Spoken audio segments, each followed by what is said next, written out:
Tugas saya yang sudah tahu, haram mendiamkan Anda mengaku cucu Nabi di hadapan saudara-saudaraku bangsa Indonesia. Kecuali Anda bisa membuktikan mana dalil Anda, mana kitab Anda, mana tes DNA Anda. Sini bawa tes DNA-nya. Haram, tes DNA mah ulah. Ulah haram. Wajib. Tes DNA liman yadda'i annahu min durriyatin nabi wajibun. Apa dalilnya?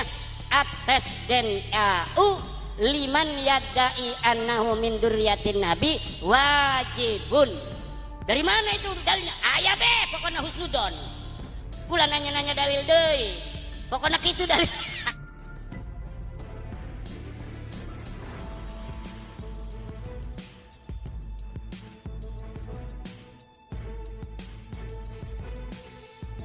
Kemudian ada narasi dari si penuduh ketika sudah mulai ada di pojok dan tidak bisa menjawab semua statement yang kita ajukan, lari kepada tes DNA. Tes DNA ini kalau kita bahasa Arabkan namanya al-basmah al-wirathiyah. Itu tes DNA yang dapat diambil manfaatnya dalam beberapa hal saja. Contoh seperti masalah lakit, anak yang hilang hasil nemu ya. Mungkin nanti gennya dilihat dari mana. Tapi kalau untuk itsbatun nasab, sebutkan satu saja ulama ahlu sunnah wal jamaah yang ada di dunia ini yang mengatakan tes DNA bisa untuk itsbatun nasab. Kalau kita dikatakan, oh kamu tidak mau sama teknologi. Teknologi, kita lihat dulu teknologi ini. Kalau ini masuk kepada kajian fikih, maka tidak boleh menggunakan teknologi apapun sesuai perspektif pribadi. Tapi harus konfirmasi dari para ulama fikih. Harus validasi dari para ulama fikih. Jangankan tes DNA yang kita pegang setiap hari, HP. HP ini dibahas oleh para ulama fikih. Ketika arahnya kepada kebaikan menjadi pahala, maka ketika arahnya kepada mudarat maka menjadi dosa. Jadi apapun yang konsepnya menyentuh kepada ilmu fikih, apapun yang perkara itu menyentuh kepada ilmu fikih, kita punya rujukan, namanya ulama fikih. Ulama fikih yang sekarang, yang kontemporer seperti Syekh Wahbah Az-Zuhaili dan lain sebagainya, itu kita bisa jadikan rujukan. Ternyata juga pernah dibahas pada tahun 2010 di Mekah, Kongres Fikih Islam yang datang gak sedikit, ulama banyak. Dan saat itu dunia sudah penuh dengan teknologi, sudah banyak era globalisasi, ketika itu sudah ada handphone, sudah ada laptop dan lain sebagainya. Nah, apakah mereka setuju? Oh ternyata tidak. Ketika nasabnya sudah ditetapkan oleh nasabah secara syar'i, maka haram menggunakan tes DNA. Al-basmah al-wirathiyah itu haram. Bahkan masuk kepada tuduhan yang dapat mencederai pilar-pilar Islam. Salah satu tujuan Islam adalah hifdzul irdi, menjaga nama baik seseorang. Kalau ada orang menggunakan tes DNA padahal sudah ditetapkan secara ilmu fikih bahwa nasabnya sambung kepada Nabi, berarti dia sudah melanggar hifdzul irdi, menjaga nama baik seseorang. Berarti kan dia sedang mencela. Nah, kalau sedang mencela, Imam Nawawi mengatakan dalam Faidul Qadir, binahwil qadah fi nasabiman sabata syar'an, berarti termasuk ta'an fin nasab. Ketika sudah ditetapkan oleh fikih, nasabnya sambung kepada Nabi, ternyata tetap dicari kesalahannya digali, termasuk ta'an fin nasab, mencela nasab orang. Kalau sudah termasuk mencela nasab orang, maka yusabbibu kufron, dapat menyebabkan dia menjadi kafir. Ini keterangan para ulama. Saya tidak murni berpendapat sesuai pribadi, tapi yang Al-Fakir sampaikan semua dari para ulama. Sekian, terima kasih. على مواقع التواصل الاجتماعي كثير من الاهتمام في الدي ان اي لمحاولة إثبات اللي هو النسب، بمعنى أنه أنا أرجع لقبيلة فلان أو أصلي كذا، أو اللي هو الاعتزاز بالنسب. طبعا شيء مهم ان الواحد يكون يعتز بنسبه، ولكن مش باي ثمن، ومش اي مجرد فحص يقول له انه انت اصلك اوروبي، اصلك فارسي، اصلك من جزيره العرب، اصلك مصري، اصلك كذا. هاي يعني من ناحيه انسانيه مش كثير تاني شيء، ولكن الاهتمام فيها في مواقع التواصل الاجتماعي مبالغ فيه ومغلوط. بداية هذه الشركات هي جميعها شركات ربحية قائمة على الربح. الآن هل لها ارتباط في مؤسسات علمية بحثية كبيرة؟ طبعا لا، ما في لها، لكن في لهم شيء بيسموه الجمعية الدولية لعلم الأنساب الجيني أو الانترناشونال سوسايتي اوف جينيتيك جينولوجي. هاي الجمعية هي بتنظم أعمالهم وبيعتبروها بمثابة الأب الروحي العلمي المنظم لهم. وطبعا هي الجمعية قائمة أساسا على أناس متطوعين ما بين مختصين في علم الجينات أو مهتمين اهتمام، يعني ناس ممكن يكون مش حتى تخصص مش بيولوجيا أو علم جينات، لكن هو مهتم في هذا الجزء من العلم. فاللي بيصير إنه يعني كمؤسسة علمية كبيرة بحثية لا، ما في. يكن عدم وجود خارطة جينية كاملة للجنس البشرية هو العائق الوحيد فقط أمام معرفة الإنسان لأنسابه البعيدة. فالحمض النووي للإنسان عبارة عن سلسلة من الجينات تكونت من الأسلاف.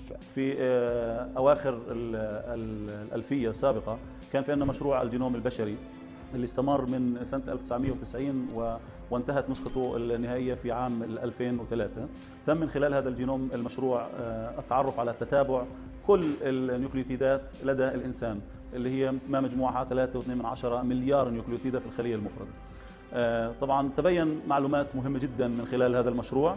على سبيل المثال من المعلومات المهمة التي تبينت أنه خلافا للمتوقع ما يحتويه الجينوم البشري فقط هو عبارة عن 20,000 جين، وال20,000 جين هاي منتظمة أو منظمة فقط في 2% من الجينوم البشري، وال 98% من الجينوم هو تتابعات لا تشفر لأي بروتينات، وبالتالي بدأ الحديث عن التنوع في الجينوم البشري، لأنه تبين أنه ال 98% من ال DNA اللي لا يشفر البروتينات هو عبارة عن DNA بيحتوي على تتابعات قد تختلف من إنسان لإنسان.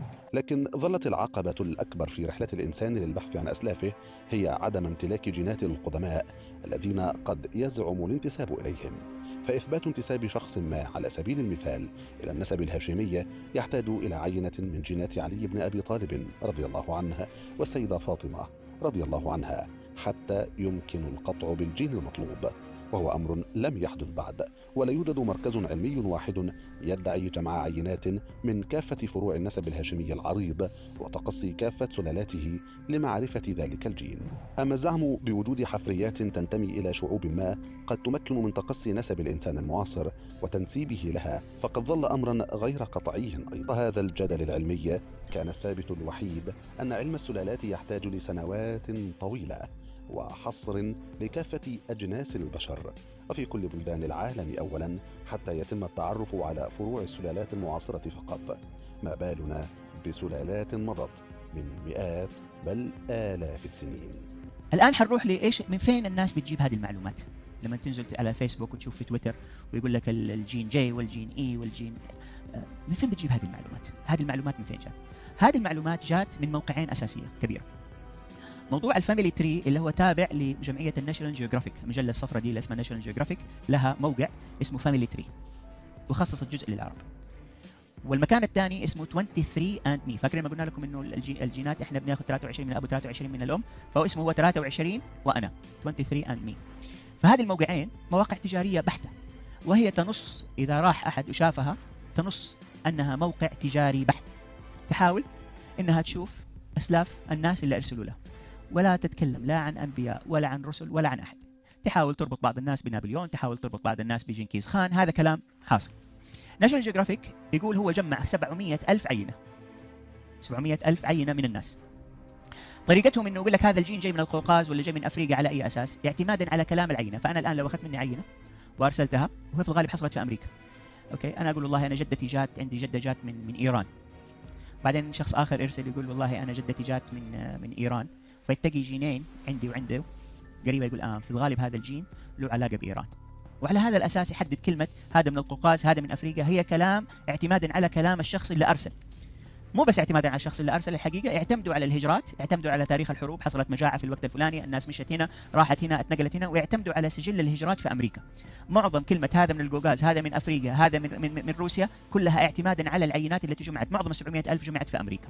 فما يجيش النهارده واحد يقول لي اعتمادا على البصمه الوراثيه انا انتمي الى الرسول الفلاني او الى النسب الفلاني، لانه الطب اثبت ان البصمه الوراثيه لا تستطيع تحديد النسب البعيد، بل نتكلم في النسب القريب.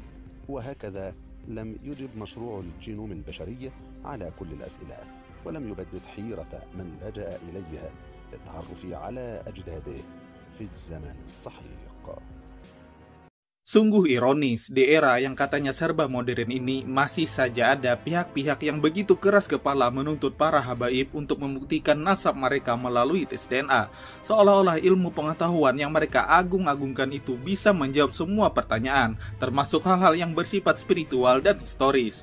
Para ahli genetika sendiri, seperti yang sudah tadi kita simak bersama videonya, mereka semua sudah berulang kali menegaskan bahwa tes DNA tidaklah akurat untuk melacak garis keturunan yang sangat jauh, seperti nasab para habaib yang konon telah mencapai ribuan tahun hingga ke Rasulullah.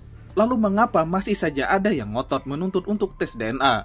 Mungkin karena mereka ingin meruntuhkan wibawa dan martabat para habib. Mungkin juga karena mereka tidak memahami kompleksitas masalah nasab dan hanya melihat segalanya dari sudut pandang akal mereka yang sempit. Atau bisa jadi mereka hanya ingin mencari sensasi dan popularitas dengan mengangkat isu yang kontroversial. Padahal dengan terus berbuat begitu, mereka justru mengkonfirmasi bahwa mereka memang orang-orang dengan pendidikan jahil murakkab atau bodoh kuadrat, sebagaimana yang ditegaskan oleh ulama nasab Hijaz ketika ditanya oleh Gus Rumail Abbas. Para ulama nasab sedunia dengan segala keilmuan dan pengalaman mereka telah sepakat bahwa nasab para habib adalah yang paling kuat dan murni. Mereka telah meneliti dan mencatat silsilah nasab para habib selama berabad-abad. Bukti-bukti historis dan genealogis yang mereka miliki jauh lebih kuat daripada sekadar hasil tes DNA. Apalagi sekarang ditambah dengan banyak sekali pernyataan para profesor pakar DNA yang asli bahwa metode tes DNA memang lemah dan sangat tidak akurat jika digunakan untuk menafikan nasab suatu kabilah atau nasab seseorang.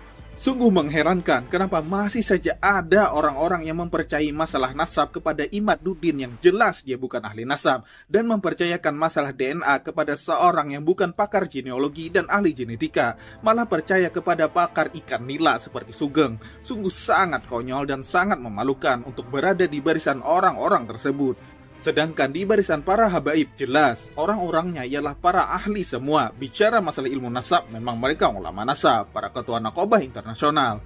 Bicara masalah DNA yang memberi statement kalau metode tes DNA itu tidak akurat untuk nasab jauh ialah juga para pakar dan profesor di bidang DNA. Jadi kredibilitasnya sudah tidak diragukan lagi. Dan yang pasti mereka itu semua netral, tidak ada sentimen apapun. Tidak seperti ahli-ahlian yang ada di Indonesia ini yang memang dari awalnya sudah berangkat dari dengki dan hasud kepada para habaib.